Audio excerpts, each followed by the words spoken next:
नमस्कार, मेरो नाम लक्ष्मण ढकाल। म आज कवि लेखनाथ पौड्यालद्वारा विरचित तरुण तपसी नव्य काव्य वाचन गर्न गइरहेको छु। नव्य काव्यको प्रथम विश्राम यसरी सुरु हुन्छ। रसिलो वर्षाको समय दिन लम्बा दिन कर थिए केही ढल्केका गगन तलमा पश्चिमतिर। त्यसै बेला घुम्दै विजन पथको पाद पमनी पुगेको ही एउटा कविवर बिसाउँ अब भनी। मजाको चौतारी वरपर सबै शून्य बिजन निकै टाढा पर्थे भवन वन बस्ती उपवन। बहन्थिन् सामुन्ने कलकल नदी पुण्य सलिला अनेकौं देखिन्थे तट निकटमा सुन्दर शिला। सुक्यो बस्दा बस्दै सकल पसिना सर्र उनको फुक्यो सुस्तै भित्री सरस कविता प्रेम मनको। झिकी सादा कापी कलम अब लेखौँ कविता भनी ती टोलाए तल तल चले देव सविता।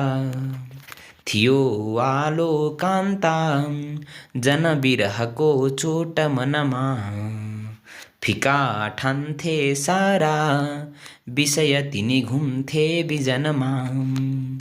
तपस्याको लिन्थे लहड तपकै वर्णनतिर झुकाए त्यो प्यारो कलम दगुर्यो दूर नजर। तपस्वी कस्तो हो कठिन तपको तत्व कुन हो भनी गम्दा गम्दै दिनकर त्यसै कुन्नी किन हो। गए सुस्तै सुस्तै मलिन भई खस्दै जलधिमा पर्यो सारा पृथ्वी तल मलिनीमाको परिधिमा। कसी तेर्छो चिल्लो घन पटलको नील कवरी धरी उसमा रातो चहक मसिनु चादर सरी। चली हाली सन्ध्या रमणी सबकै रङ्ग रसमा डुबी खेल्दै खेल्दै मधुर छवि छर्दै निमिषमा। फिजी मैलो झाँक्रो मलिन तमको व्याकुल बनी बडो चर्को गर्दै हुचिला रबको क्रन्दन पनि। कुनै काली आली विकल विधवा तुल्य रजनी लडी छर्दै तारा मय चहकिला भूषण पनि। समेटी ताराको चहक सब एकै पटकमा लपेटी त्यो सारा अति निबिड मालिन्य पटमा। घुस्यो चालो चालो विकटतम कालो घन घटा चुटाई चौतर्फी भुवन भरमा तस्कर छटा। न कोही बाँकी भो वन नद नदी शैल शिखर न ता झुपुरो छापुरो सहर घरवा वस्ती बगर। जहाँ हेर्यो सम्मै भुवन सब भोगा जलमय खडा भइगो मानु विकट भयवा विश्व विलय। उनी बस्दा बस्दै बिरह बस त्यस्तो रुखमनी फुकाएको कापी कलम मसिदानी तक पनि। गरी हाल्यो कालो तरुण तमले चट्ट चटनी कटारी झैं लाग्यो कविकन कठै काल चटनी। मुटु धड्क्यो ज्यादा पयर हुन थाले लुटुपुटु टुट्यो चल्ने शक्ति स्मरण भयले भो गुटुमुटु नदेख्नाले अर्को गतिविधि कुनै त्यो रुखमुनि लडे चौतारीमा कवि शरण ल्याउ शङ्कर भनी कडा त्यो ढुङ्गाको शयन उसमा फेद रुखको सिरानी के पर्थ्यो झटपट कठै निद सुखको परेको पाखामा अति विकलमा छोमय बनी बिताए वा काटे छटपट गरी कष्ट रजनी हावा चल्दै आयो सिरी सिरी पछिल्लो प्रहरमा बजायो तन्द्राले मधुर मुरली मस्त सुरमा झकाई त्यही बेला अगम दहरा आकाश बिचमा पुगेछन् ती भित्री अमर पदवी का नगिचमा हरायो कान्ताको विरह तपको कौतुक गयो अकस्मात् त्यो बाधा विकल मुटुको दूर धपियो बिचैमा भेट्टाए मधुर उनले दिव्य सुषमा डुबे ती चुरुलुम्मै निमिष भर तत्काल उषमा न प्यारो चौतारी न शरण लिने त्यो रुख खडा न त्यो कालो मैलो जलद रजनी त्यो न तकडा न त्यो प्यारो कापी कलम कविताको फुटफुटी कुनै फेला पारे अगम उनले शान्ति ढुकुटी न यो ध्यावा पृथ्वी मय भुवनको भास उसमा नता बोक्रे मैला विषय सुखको प्यास उसमा आहा त्यो स्वर्गीय स्फटिक रुचि भन्दा सतगुणा थियो कस्तो कस्तो अमृतमय निष्कञ्चनपना शरदको बेला हो समृत करला खौँ टह टह उदाउन बेदागी गगन भर गर्दै चहचह प्रभातिनको उम्लोस तदपि उषालोक लबको अगाडि त्यो सारा मलिनमयलै तुल्य नभको सुधाको त्यो झरना कवि हुन गए शिखर शरी थियो त्यो शोभाको जलधि कविजी मञ्जु लहरी मिठो त्यो मिश्रीको रस मधुर मिश्री कवि थिए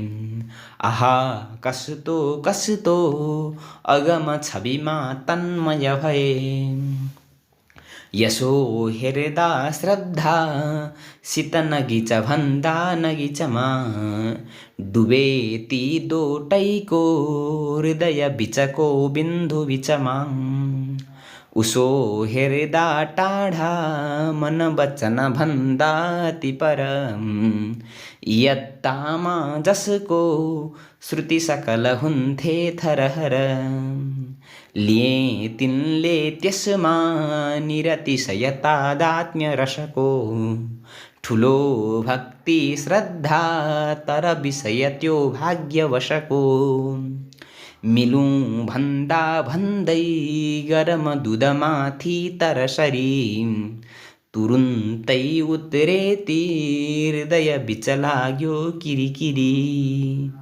मको हुँ त्यो के हो कुन चटकमा गदगद थिएँ कसो भो के भो किन म सहसा बेगल भएँ कता लाग्यो त्यत्रो परम सुखको सागर भनी घुमे निकै तृष्णा तरल कवि फेरि फनफनी बढ्यो चिन्ता ज्यादा विरह बस आँसु गहभरी भए त्यही चिन्तामा कवि बहुत खेले लहबरी। त्यसै घुम्दा घुम्दै उस गहन चिन्ता बिच फसी, बिचैमा भेट्टाए विधिवश कुनै दिव्य तपसी। अलि मोटो अग्लो कद जमिनमा छन् पद खडा, घुँडा तिग्रा बाहु उदर उर छन् पुष्ट तगडा। कसिलो सल्कालो गठन तनको दीर्घ मुहुडा, जटा काला लम्बा वसन तनमा वल्कल गडा। समुद्रैको जस्तो निरतिशय गाम्भीर्य मुखमा, सदा एकै नासे विषय रसको दुःख सुखमा। थिए ती खम्बा झैं कठिन तपको धैर्य गुणको, भरिलो ओजस्वी नयन युगको ज्योति उनको। ती हेर्थे आशाले वदन तपसीको पुलु पुलु, उनी तिनको हेर्थे नियति गति रेखा टुलु टुलु। ती लोहाको टुक्रा सदृश तपसी चुम्बक थिए, त्यसै हेर्दा हेर्दै कवि कनबलैले खिचिलिए। अघि जो झल्केथ्यो परम सुख वा शान्ति मनमा, उसैको केही पाए झलक तपसीको बदनमा। यिनीको कस्ता हुन् भनी गम बढाए जति जति, स्वयं बढ्दै आयो तर अगमता नै उति उति। दया मैत्री श्रद्धा प्रणय रसले भित्र रसिलो, तपस्याले बल्दो तर हर घडी शान्त हँसिलो। प्रभा उनको हेर्दा हृदय सब भो गदगद अति, तुरुन्तै श्रद्धाले कवि कन लगाए कुतकुती। झुकी झट्टै जोडी करयुगल बाबा हजुरको, कुटी यद्वा योगाश्रम कुन कहाँ हो हजुरको। भनी सोधे श्रद्धा सहित कविजीले जवनी, उनी बोले मेरो चरित कविजी लौ सुन भनी। पुरी मेदै माटो दनुज दुईको सागर भरी, हवादारी गारो चिनिकन दिशाको वरिपरि। सफा नीलो तारा जडित गगनै छादन कसी, बनाएको राम्रो भुवन कुटियाको म तपसी। न तुम्बाको टन्टा न त छ चिपिया झोली झकडा, न ता छाला माला न धुनी न कुनै गेरु कपडा। न ता चेला चाटी न गुरु परिपाटी छ शरण, खडा छुए काकी जमिन बिचटे केर चरण। पिताको हुन् पिता माताको हुन् कुन नियत वा कारण परी, लिए यस्तो ठाडो कठिन जुनीमा जन्म कसरी। मलाई यो केही स्मरण अघिको छैन मनमा, म खाली हेर्दो छु प्रणयसित यो विश्व महिमा।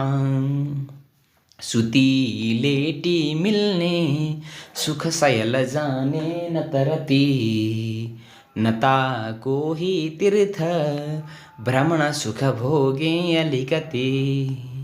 जहाँ जन्मेको हुँ विधिवश उहीँ छु अझ खडा, सही लाखौँ चर्का विपद अथवा सङ्कट कडा।